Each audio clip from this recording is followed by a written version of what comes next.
Well, good afternoon. I hope you've had a wonderful summer of rest and relaxation and nice warm weather. I'm Barbara Jean, and this is the Joy Show where being who you are authentically is celebrated. And I'm so excited to be back with a new season. Well, let us begin with our land acknowledgement. We acknowledge that we are honored to be living, working, and playing on lands that have been stewarded for a millennia by the Mississaugas of the Credit, the Anishinaabe, the Chippewa, the Haudenosaunee, and the Wendat peoples, and is now home to many diverse First Nations, Inuit, and Métis peoples. We also acknowledge that as we continue to grow and expand on these lands, there is still unresolved and dangerous inequality and discrimination toward our Indigenous, BIPOC, and 2S LGBTQ plus family. By making these acknowledgements, we strive to be allies and to take an active part in reconciliation.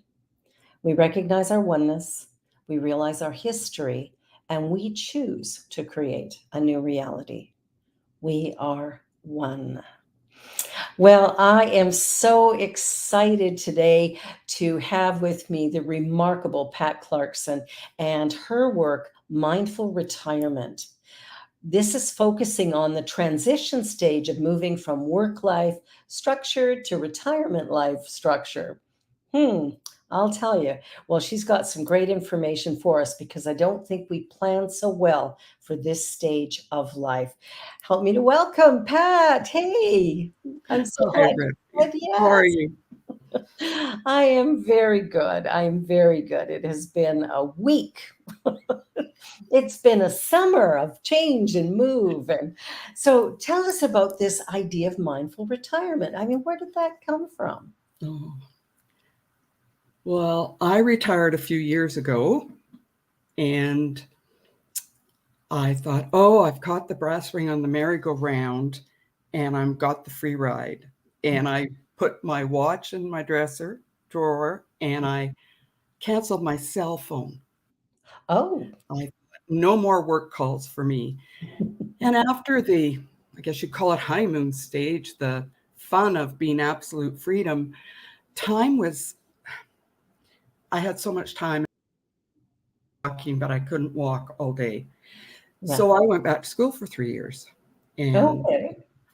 that's what I did. And then after that, I thought, when I got my diploma, I thought, I can't keep going back to school till I die. Yeah. I've got to figure out this retirement thing. So I took a year off from projects, volunteering, and people would say, "Oh, Pat, come on, you could really help us." And it was a struggle not to get involved, but I knew if I got involved, I wouldn't look at what I needed to do, which was what was my retirement going to be like and what was going to be my purpose. Right. So COVID hit, went through that transition and made it through okay. Um, Took me a while to get back into circulation. And then what happened was I had shared with some people that I had really struggled with retirement. one one man came up to me and said, "Yeah, I lasted 6 months and said I can't handle this sitting in the apartment." He said I went back to my old job, and then I Mhm. got a call from my husband's and one of our friends, and he said my wife is retired and she's not doing good. Could you have her for coffee? So I asked her over, and she had had a really intense, highly dynamic job for many years. Yeah. And she sat in my living room and she just said to me, I don't know what to do. And she said, I don't know how to answer my coworkers when they say to me, "Oh, it's so exciting. You've retired. It must just be the best life you can have." And she said, I don't know how to tell them that I don't know what to do. And Mm. so those kind of things would come up. I had a girlfriend come to me and her husband had to retire because of disability. And she is now the basic breadwinner, and her husband is struggling because he'd always been the breadwinner in the home, but he Yeah. makes less than her now in retirement.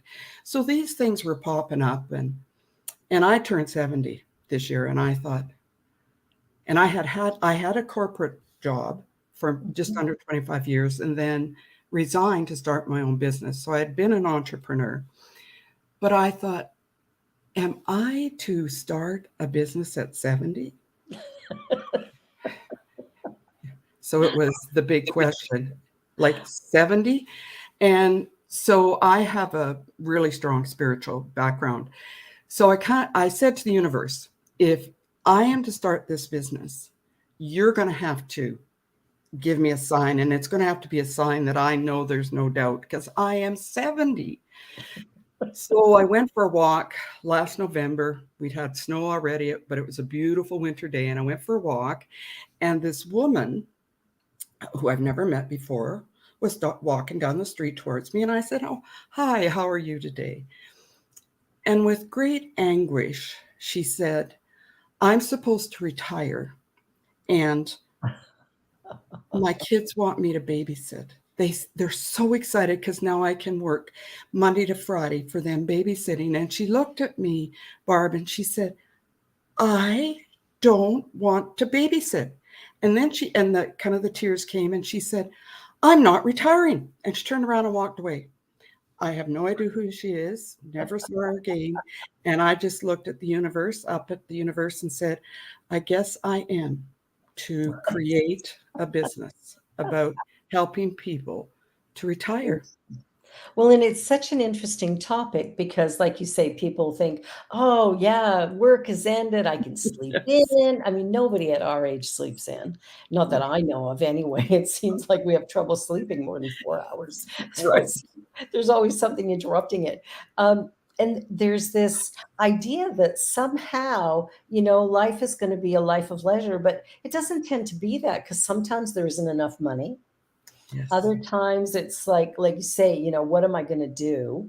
And that idea of falling back into work, like the thought of retirement actually for me scares me completely. Like I can't imagine what retirement would be like.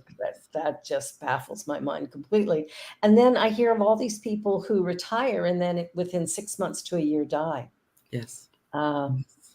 and it's like, and healthy people, like not Yes. people who are sick, but Hmm. healthy people. Yeah. Hmm. So there really is something here for you. Well, and and the research is so interesting. Like I was just reading one of the new terms is longevity literacy. Okay. And what they're saying is that a few years ago, people would retire and their lifespan was 20 years. Right. But now they're projecting where most people can live to 100. Right. And they're saying if you're going to live for 40 years, you need to have a purpose. You need to plan your retirement. And planning doesn't mean it's rigid. To me, our retirement is, I don't think there's any musts in retirement. I Right. believe when I retire, I'm going to choose my responsibilities. Like I moved home from the coast to be here to help care for my mom who has Yeah. dementia. That's not a must. That's a choice of responsibility. Yeah. And the other thing I believe about retirement is that everything's up for renegotiation. Like Yeah. even this grandparent role, Mm. learning how to or to negotiate with your children what it's going to look like, because you're never going to not be a grandparent, but what's it going to look like? The other Yeah. thing is if you volunteer, I use this, you may have volunteered during pre-retirement, but now you're going to have more time. Yeah. Do you want to increase your hours? Do you want to volunteer somewhere else? Have you ever wanted to go into it? Like the world's open. Do you want to go do acting? It's whatever makes it work. But one of the things that's important is to discover what makes you happy and what brings you joy. Yeah, well, I think that's kind of the main thing, right? Because when you talk about purpose, when I think about my purpose, it's what is the thing that really fires me up? Like what draws my attention? And I look at all the places where I volunteer, and that's where I'm passionate about. Those are the things that I'm really, really passionate, and I'm passionate about my career as well. But the Mhm. the outside things that some people might look at the amount of volunteering I do and go, where do you find the time? But it's not even about finding the time. It's like, I'm so passionate about it, I can't imagine not doing it. So I find the space for that. And I Mhm. think having passion is key to longevity. Yes, yes. That keeps us moving. And I think in pre retirement, we have had roles. like we have a job and we have a specific description for that job. Oh, thank you so much, because I'm a visual learner. So when I went to start this business, I thought I have to see it. So this is what I drew. I So love that. so I'm Well, sitting there thank with you. my mind map and I'm going, oh, okay, yes, education, volunteer. Yeah. Now I don't have children, wasn't able to, but people do in relationships. And Yeah. then I started to look at it and I went, oh, each one of those has like a description, maybe a societal description, like Mhm. having children. There's expectations, general expectations of how you treat your children, what you provide them with, education. You're going to go to school. So, what I realized was that each of these had a description and a structure. So, the structure came in my life Yeah. from these roles. I could choose them, Mhm. but in essence, I stepped into a defined structure. So I decided after looking at this, I was just really good at juggling a lot of structures. I wasn't really, I could choose my job, but I stepped into a structure. And the other thing, when you talk about purpose, what I also thought of was that when I'm in one of these structures, it usually defined my purpose, because not everyone has a purpose from the time they're young, or we find it. Yeah. But in education, it may have been that I want to be the top three in my class, so I have the best jobs. I want my chance at the best career jobs. And it may be at work. It is, I need to be a good employee because I want to retain this. I want to be a good employee because I want to advance to a certain level. Yeah. So that became my purpose. So when I turned to the other side and did post retirement, I realized everything is up for negotiation, because what do I want to do? And all of a sudden, like I read a stat that like 80% of our time was usually work, when you take into preparing for it, going to work, work itself, and you take that out. And the other thing I realized was I didn't know what I wanted to do, what brought me joy, that would be my purpose, and what brought me structure. So, one of the things I do and what I offer within the mindful retirement is I ask you to think of your absolute favorite activity you've ever done, even if you don't do it today. Just anything. What is the most favorite thing in your life that you just go, wow? And then I ask you, Dancing. pardon? Dancing. Dancing. Okay, here it is. I want you to go into your mind dancing, Barbara Yeah. Jean. Just go in there, be Yeah. there. Mhm. And then I'm going to ask you some questions, Mhm. and I'm going to let you you don't have to share them if you don't want to, but as you are dancing, what are the thoughts that you see in your mind? The first one is freedom. There's Oh, a you know, the music kind of carries me away, and so there's a real sense of freedom was kind of the loudest thing that's good.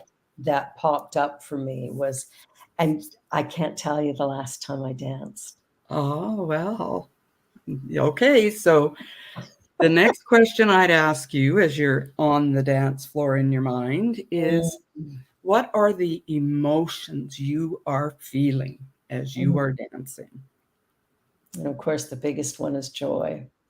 Okay. It just feels alive and vibrant, and but joy, joy, joy. Yeah.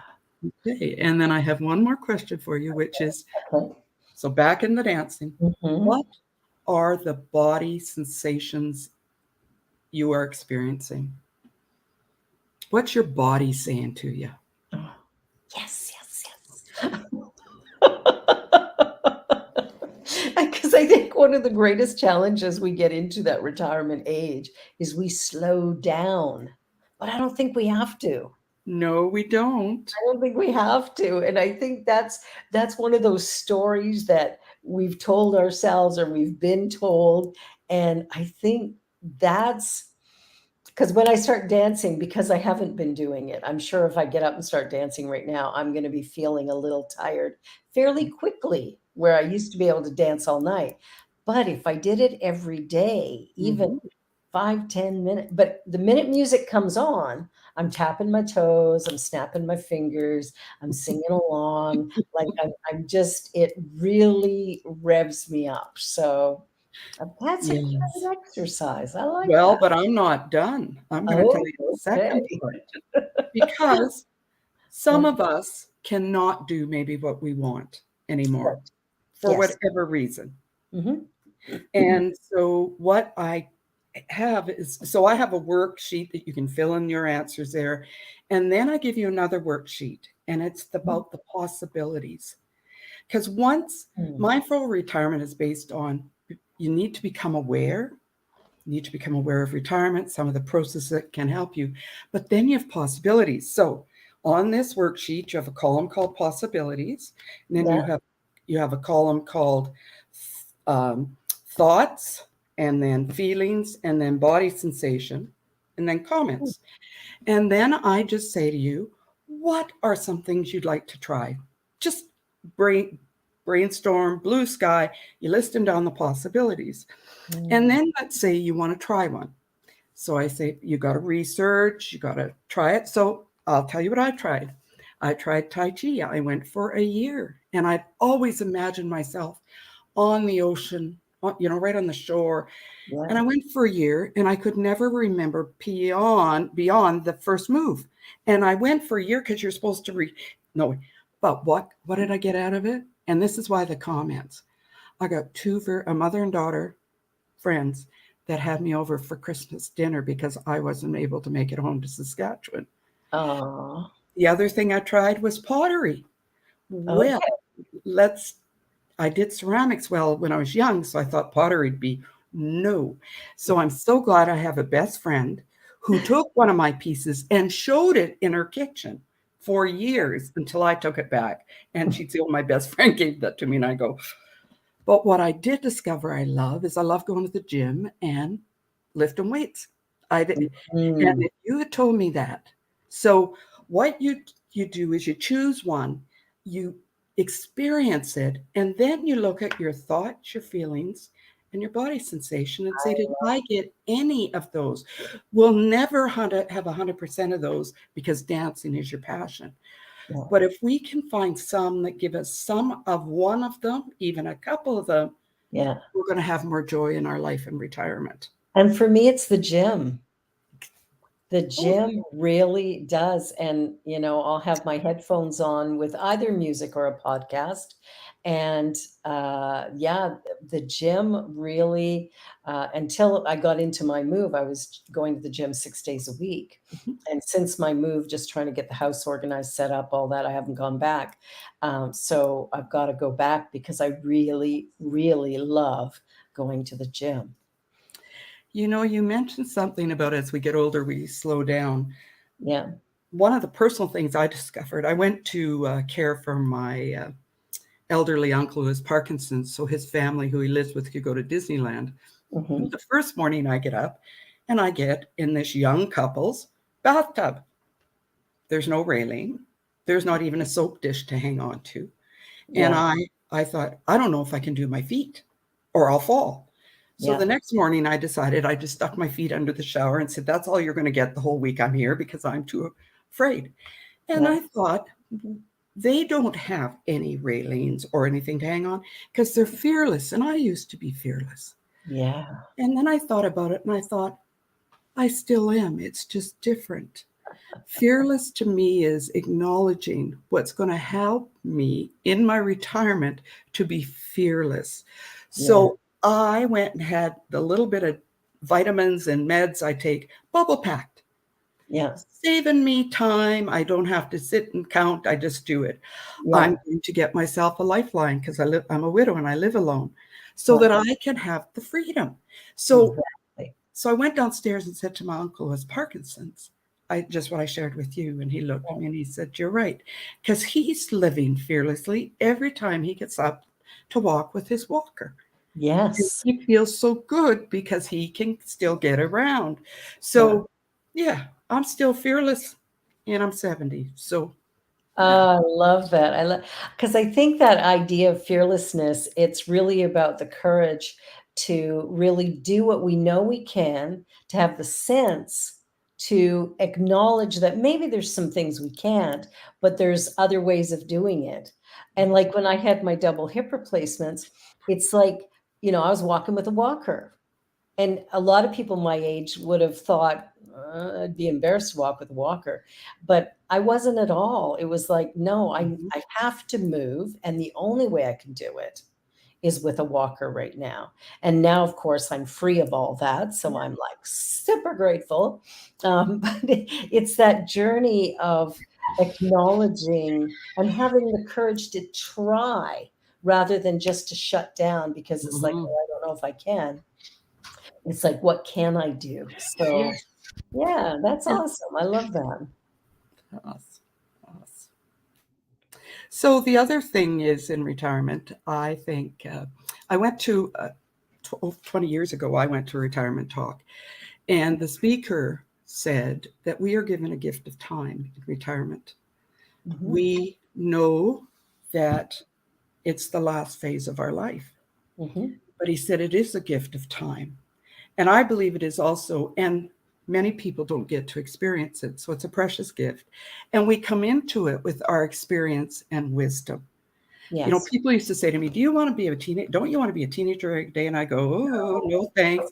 But you know what? I think that's kind of what these years might be like because Mhm. teenagers are figuring out their life, and but they don't have wisdom and experience. We're figuring out what's going to be the end of our life journey. We're going to make it the best we can because we have wisdom and experience. And I also know that he said that we should all be of an age where being judged doesn't matter anymore. Just Yes. Aren't those the best years of all where it's like, I "What know. you think of me, none of my business." Well, and so my pottery didn't work, and my thing on the clay turning thing really was a disaster, and there's lots of students. So what? Yeah.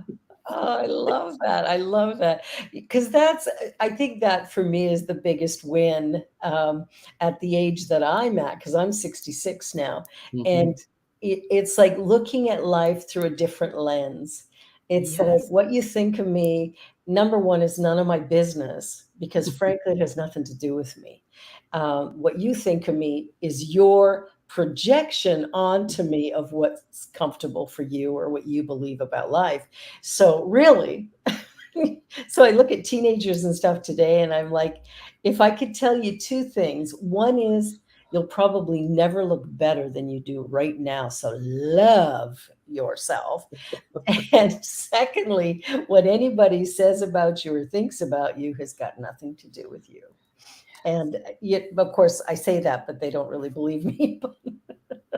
But it's the truth, It's like if I have a judgment on you, it's coming from my perception of Yes. reality. And there's no fact in that, there's no truth in that. No. It's just my projection. So, yeah, yeah, that's the big blessing at this age. I many years ago I saw a security guard in the winter going through the crosswalk when the light was green, and the car came around and hit him, and it flew him 20 feet. So I just went over and held him.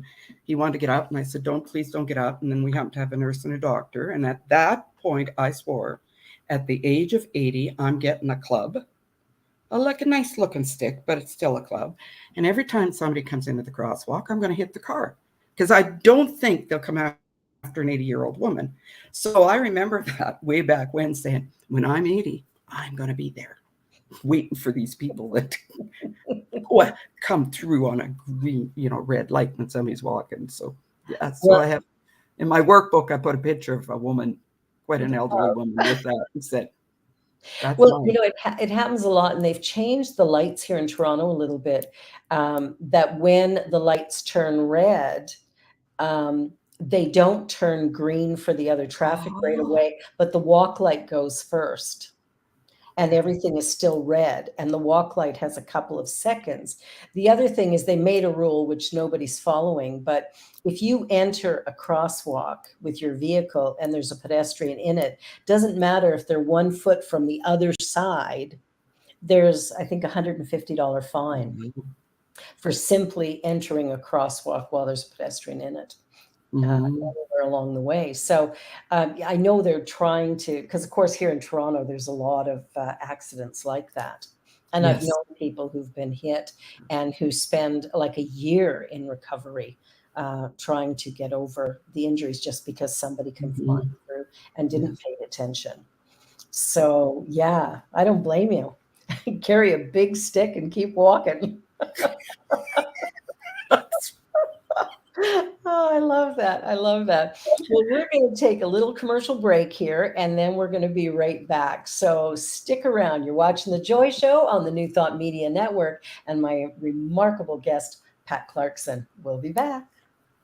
I was made in the image. I was made in the image of love. I was made in the image. I was made in the image of love. Here and now I can see I was made beautifully.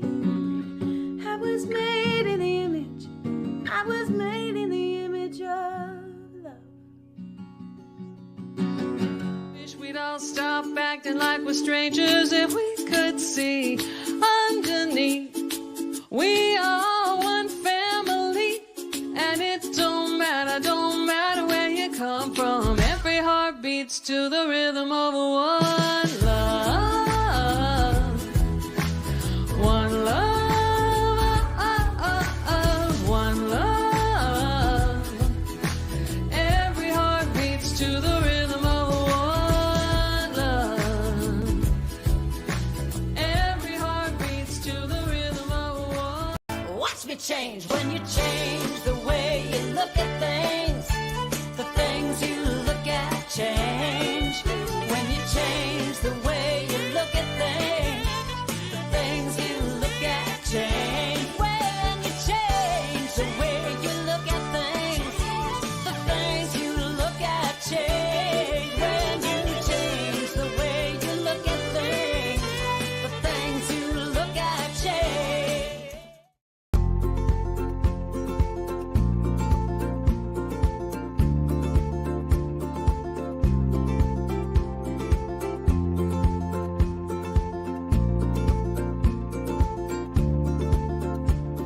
Blessings, everybody. My name is Jafon Seeley.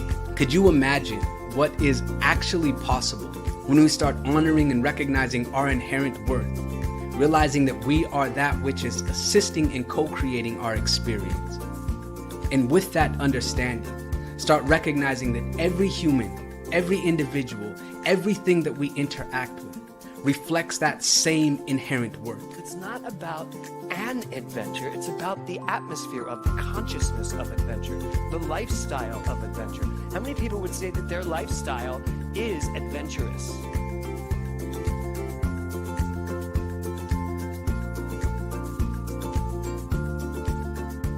My name is Lisa Benson. I'm a diversity, equity, and inclusion consultant and the author of Anchored in Bias, Fired Over White Tears. It's a book detailing my lived experiences with workplace bias and what fueled my passion for normalizing conversations about differences and creating safe spaces for everyone to bring the best version of themselves to life every day.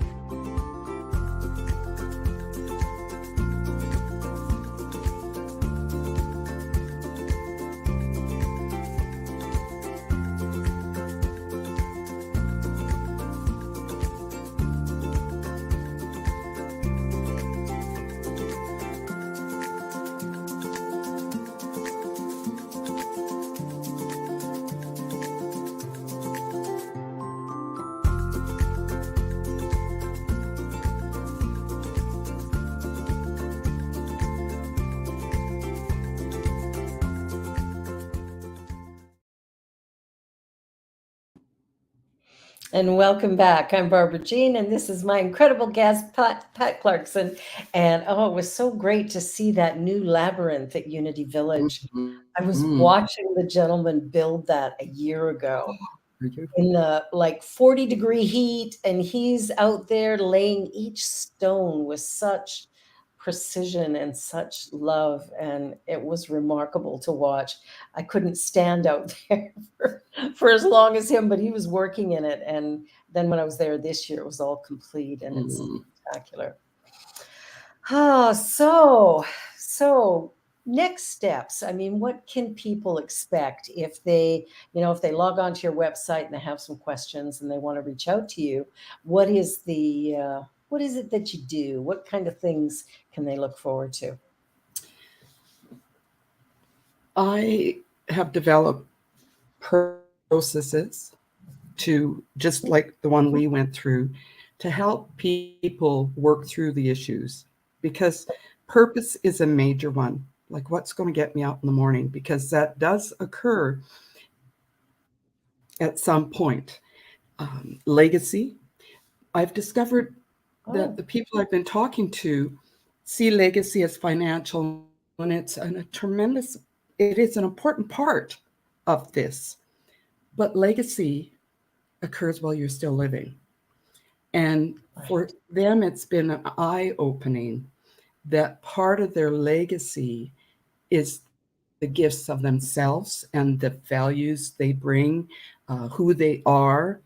Um, a few years ago, I wrote letters to my nephews and nieces and said, if I could give you one thing, and it's much like what you said, Barbara Oh, Jean, is I that love that. you are enough, always enough, and let no one tell you that you aren't. That and and that was part of my legacy. And when I told that to a gentleman in his 80s, he was quite surprised. And then he shared me that he'd been giving each of his grandchildren when they turned 16 a book, and it was a book that was like about finding themselves. And I said, well, that's a legacy. Yeah, And so we enter those discussions. And my job is to have thought provoking questions because I have no answers. The answers are all inside. My right. job is to develop the processes and to ask the thought provoking. So you can have a one on one with me in person over Zoom. And Yeah. then between the next session, and their hour sessions, Hmm.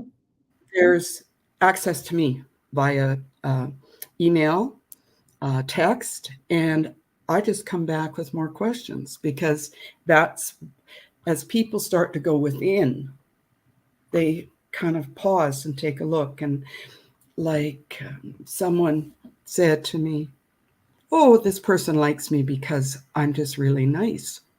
And my question back was, what made them say you were nice?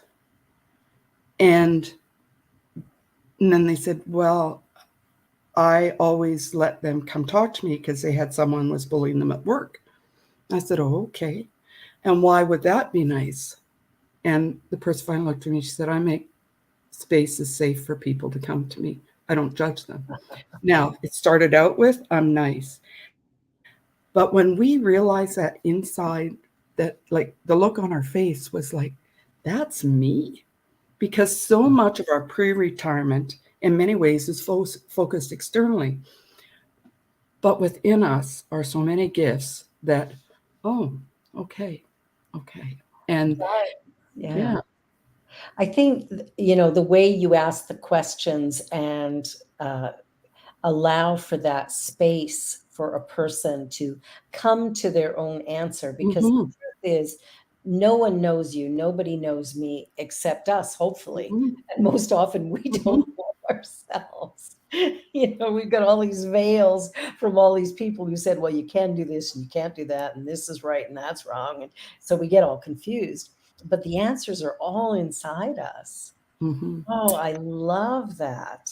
Like my mom, at the start of her dementia, she phoned me and she said, what is my purpose?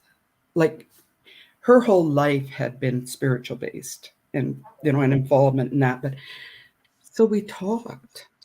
And we came up with the conclusion my mom is a prayer warrior.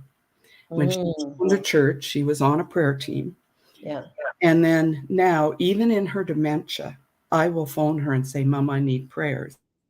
She'll write it in a journal. And at that moment, she will pray for the person. But that, knowing she was a prayer warrior, I had a very good friend I went to see in a retirement home. And when I was waiting for her, she's coming out of the dining room in her wheelchair, or automatic electric wheelchair. And this Yeah. woman was by and she said, Oh my, you look so lovely. I love how you got your hair done. And then we went into a private area and she looked at me and she said, Pat, why am I still here? Because she had been clinically dead 3 times and brought back over the year. And I said, want you to think about that woman, Linda. You bring goodness to the world. You notice the good in everyone. You have for the 40 years I've known you. You Yeah. see the good and you reflect it back to them. And she looked at me and said, Thank you. So, it's those things. And interestingly enough, what I'm discovering is it's those inside things that people start to say and realize are their legacy. And I That's think their legacy. That's such an important point because I know with people I've worked with over the last, I've been doing this for about 30 years. And in that time, I often get people who are like, well, I don't know, I don't know what's unique about me. I don't know what's special about me. And you can sit back and you can begin to see the natural gifts they have, the way they just naturally are giving, or the way Mhm. they are just naturally supportive or complimentary, or all of these things that they do that allows for people around them to feel so much better. Yes. And you don't realize that, maybe you have your own struggles, but you're providing a gift to these other people. And, maybe the reason you're here is because you're going to lift someone. Like, we don't Mhm. know the impact we have on each other. No, Um, I no. love that. I love that. That's, Like when my husband was dying, he just said, "What have I done for the world?" And he was 53 when he died, and his question was, "What have I done?" And I remember sitting with him, and he said, "Like I've not invented anything. I like what have I given?" And through our conversation, questioning, I said, we came up with he's a real good dad. And that yeah, kind of centered him. So 6 months after he died, I had a coffee with his youngest daughter. yeah, And she said to me, Do you know what my dad gave me? I said, No, I have no idea. She said, He taught me how to say I'm sorry. She said, I wouldn't have learned that otherwise. So I now know how to say I'm sorry. So um, we really tend to minimize our gifts, and yeah. we all have them. Oh, of It's course we do. Yeah. yes. Yeah. So it's finding them like the awareness of them. I see retirement as coming in a box. Here's your retirement. Hello, I'm retired on the side. And Yes. I believe mindful retirement is cracking the lid of that box with awareness. Yeah. That's how I visualize mindful retirement. Oh, I love that. I love that because it's so true that the natural gifts that we have, that we were born with, you Hmm. didn't just find them, didn't just create them, they were always there. It's like somehow throughout the journey, we have gone, well, that's really easy, so that can't be important. But what's easy for me is not necessarily easy for you. And so you're going to look at what's easy for me going, oh man, that's awesome. I wish I could do that. But we're all doing that. We're all looking at somebody else's gift going, oh, look what they've got. Grass is greener on the other side of the fence. What we need to realize is we got a whole lot of lawn going on here. That's beautiful. Oh, I love that. I love that. Just finding that thing.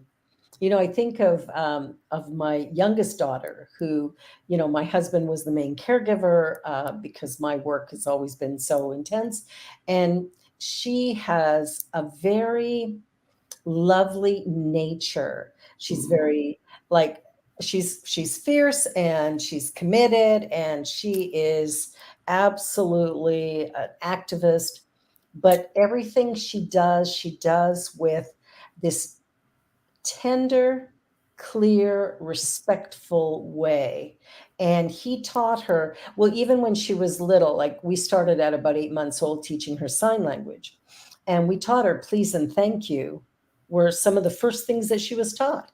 And so all through her growing up years, she's 18 now, but it's like all through those years, it's like the idea of being polite and respectful was really anchored in her. And Pierre said to me the other day, they were at a drive-through or something, and he said, I was just in awe of how she spoke to the person, um, over the little intercom Mhm. where it's sometimes hard to hear or whatever. Like she just has a sweetness about the way she interacts. And that came from him. That came Mhm. from him for sure. And it's, the little things we give that are just kind of natural for us, but what a gift to the other individual when they get to put it to use. So, mm, I do want to ensure that I talk about some of the external things that mhm. can happen in retirement. And that's how I treat them. I make them aware of what is possible. And then if any of them hit, and one of them is that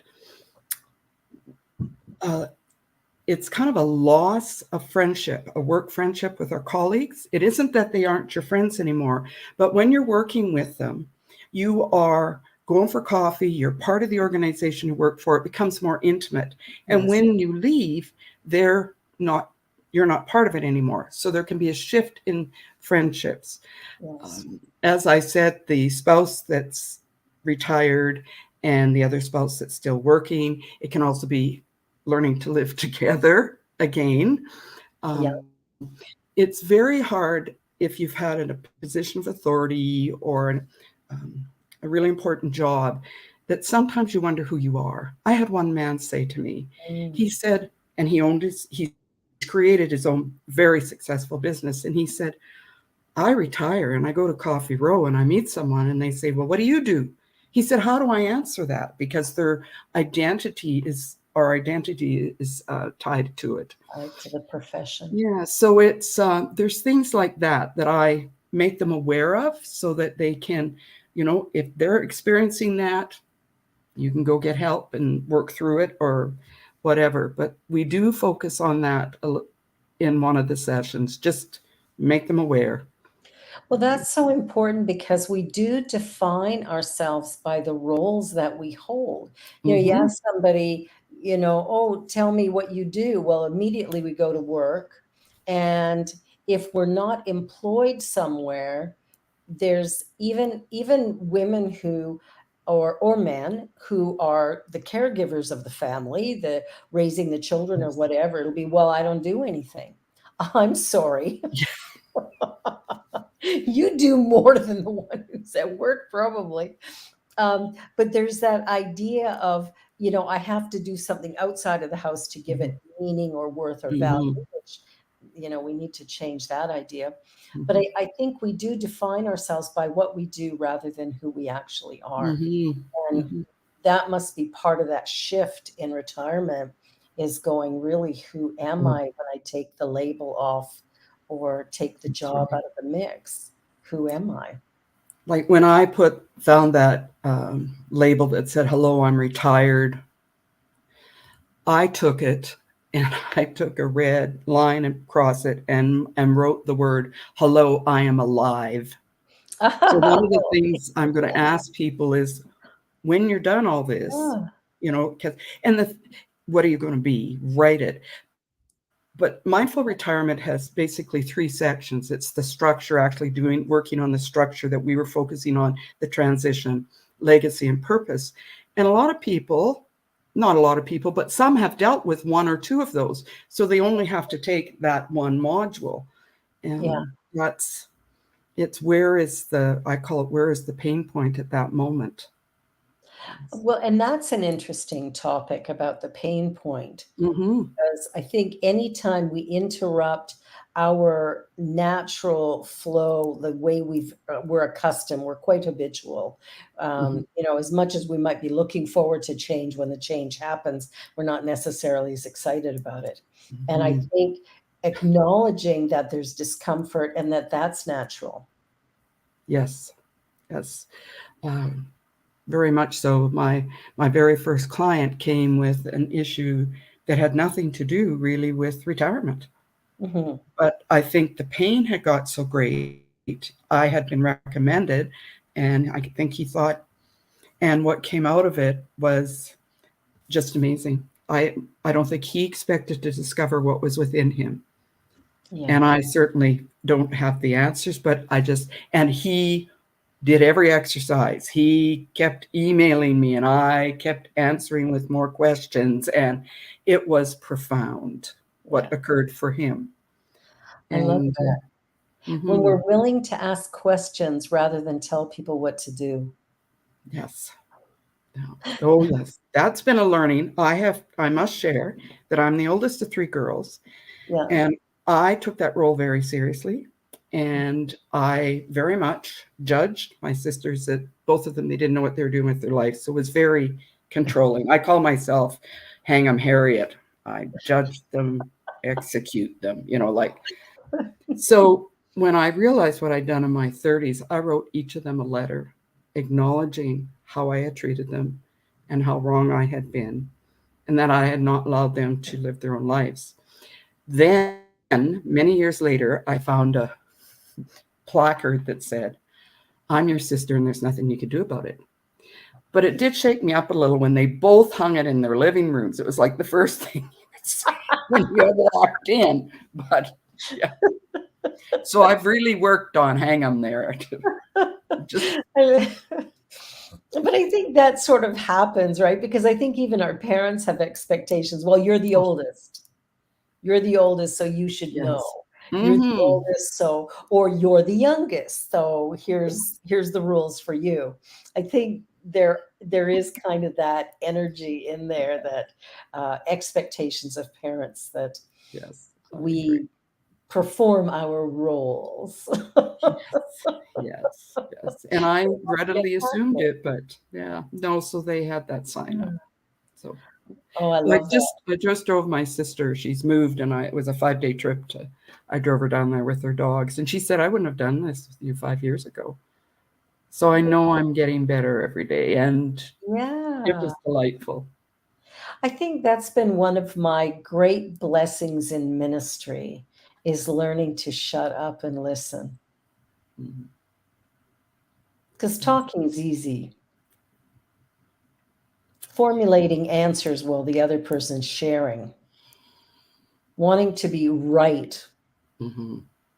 That was a big learning for me years and years and years ago, was, would I rather be right or happy? Yes. And that one took me a minute, because there was always a part of me that fiercely fought to be, in the right person, the right time, the right place. I wanted to do everything perfect. Mhm. And I'm not there anymore, which I'm really grateful for. And I fall on my face often, and I'm okay with that. And it's like being willing to kind of be real and vulnerable and present in life, rather than trying to control and manipulate outcomes, Mm. which of course none of us can do anyway. No. Life is life, it's going to happen. And how we deal with that that's up to us. One of my favorite things is, whatever's going on, every event is simply neutral. Mm. And what I think about it makes it positive or negative. Yes. Yes. Yeah. Yeah. It's neutral, and we may put the spin on. Yeah. But And from those thoughts creates the emotion of, that's so bad, that's so terrible, or that's so exciting. It's even like me dancing in my head brought me great joy, right? Not dancing, but the joy was there. I love But that. I want to go back to your volunteerism as you talk about it. Yeah, You talk about the joy it brings you, the passion that's involved. And so you found many ways to dance. And absolutely. I've heard you speak about the dance of life. And Yeah. yes. Yeah, I've been talking about writing a Broadway style show Ooh. called Dancing with the Universe. Yes. And I've got bits and pieces of it here, there, and everywhere. And my daughter's a musician, and Mm. uh, my son is a musician, and I have another daughter who is an artist. And I'm like, I don't know. I always thought, why would I be inspired to do this thing when I'm Mhm. not a musician? But Mm. music is such a love for me. So there's a combination of music and people that like I just have a passion for humanity, and I just want it to be warm and exciting, and Mm. I'm just, what can I do to make the world, um, well, and not even to make it, because I have to keep going inside my head going, what if it isn't broken? What Oh. if it what if it just is what it is? And if I bring my joy and my love rather than my fear, doubt, and worry, if I bring my joy and my love, does that make it better? And Mm. so I just keep looking at the places where I see injustice. And then I have to go inside my own mind and go, how can I love that? Mm. And by love, I mean acceptance, right? Yeah, oneness, acceptance. We're evolving. How can I allow the space for the evolution of that idea to be birthed into something brighter? Uh, yeah. Yes. So Mm. this all motivates and excites me. And when I think about the show, Dancing with the Universe, it's like that's my dance of life. That's the journey that brought me through the shit to where I am now, which I'm sure there's still puddles along the way, but some roses are going to grow from it, I'm sure. At least that's the plan. Oh dear. Yes. You mentioned that you love your work.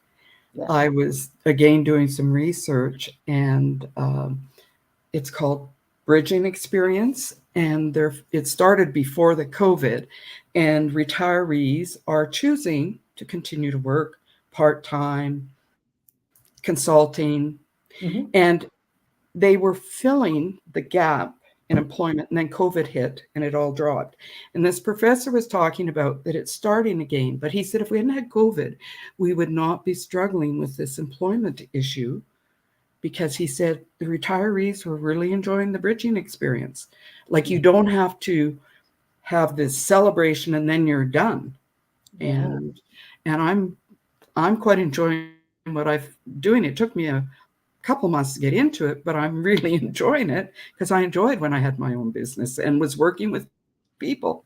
That Yeah. was Well, and you can see it on you, and you can hear it through, even through the questions and the way you bring a person along. There's just a gentleness there and a mm, clear sense of what's needed. thank you. And so you have created a container where Yes. people can transition from the work world to the retirement world with a greater sense of ease and grace and comfort, and continue to be remarkable, resilient, and brilliant beings, providing the wisdom and joy and stuff into the universe that we all need, right? Because all of it is necessary. And I Yes. think, somebody once said that the people who should be raising our children, of course, are people over 50. The ones who have them, of course, are in their 20s and 30s, but the ones who should be raising them are in their 50s or 60s, because they're the ones who have the patience and also the wisdom to know Mhm. how to deal with what it is that little ones tend to do. Just we don't have the energy for it. No, and that's my vision, is that retirees, through learning their gifts, they're going to be empowered, and they are going to impact in the retirement. Oh, Retirement is not being senior and being put out and being told, well, you've worked already, you shouldn't be working. No, I see empowered people having an impact on all aspects of yes. life, and especially mentorship. helping Oh, organizations, the youth. yeah. They've got all this wisdom and experience that just can impact the quality of life for people. Yeah. And I love seeing communities that are more multi-generational, Yes. right? Like, whether you take a condo complex or something and you've got retirees and you've got young families and you've got those who are, on a lower income, those on a higher, and everybody is together. And we start to realize that we're not different. No, We're all unique, but we all have the same needs and desires to be loved and accepted, food, water, and shelter. Like there's something about bringing all that together that creates a really sweet bridge that is one that I think we could sustain. yes, I totally. I have a friend that her dream is to have that and to have a common room where we have our own place, but we come together. Yeah. And she says, children, elderly people, disabled, Yeah. people like we reflect the world, and that's it. That's the key. That's the key. Yes, Instead of othering, connecting. that's right. And the challenge I'm seeing in our COVID recovery is the coming back together. Oh, yes. The coming back together. We're doing a lot of stuff like this online, and that's Mhm. great. We can do that. I mean, you're in Saskatchewan, I'm in Ontario. We can be together, and I love that. But there's nothing to replace the moment when we get to be in the same room. That's right. That's going to be a sweet moment. Yes. I'm looking forward to it. Thank you. Thank you. I'm But going to say, please run a class in your home, and I'll come and stay around the area and come to hey, class. I'm going to run classes in my home all the time. Good. So come on down. Yeah, it's, finding ways to bring people together. And that's why I decided, even with the classes I'm offering now, to do them in a hybrid way. Mm-hmm. Because if people can come, then that's terrific. I have to figure out how to do that in a classroom setting, especially if I only have one person in the room. So Sunday will be interesting. One person in the room and everybody else online. But I think there's something about that feels really right. Yes. That the more we can come together, the more we can be in the same space, the greater the opportunity for all of us to feel loved and accepted and supported wherever we Mm-hmm. are on this journey Yes. of life. Yes. So we're down to our last, a little over a minute and a half. Final thought. What would you like to leave everybody with today? That it's okay to say, I don't know. Yes. And to reach out to someone to talk about it. And yeah, and you're not alone. You are not alone. Exactly. Tell you that much. I love that. I love that. And of course, going back to the name of the show, there's just one you. So you may as well celebrate you where you are, as you are, with your gifts, your talents, your errors and flaws and faults, and whatever you think is wrong with you. Just know that none of that has any fact to it. Stories you've been told. The all of you is what makes you complete. Pat, thank you. Your work is Thank brilliant. you. I love you, my friend, and we're going to do this again. Thanks. Thank you, All Barbara right, G. everybody. Happy fall when it starts. I hope you had a great summer. I'm so glad to be back, and we'll be back here again next week when my guest is Bad Look. Ooh, a musician for the generations. Anyway, we'll see you soon. Bye for now. You're watching the New Thought Media Network.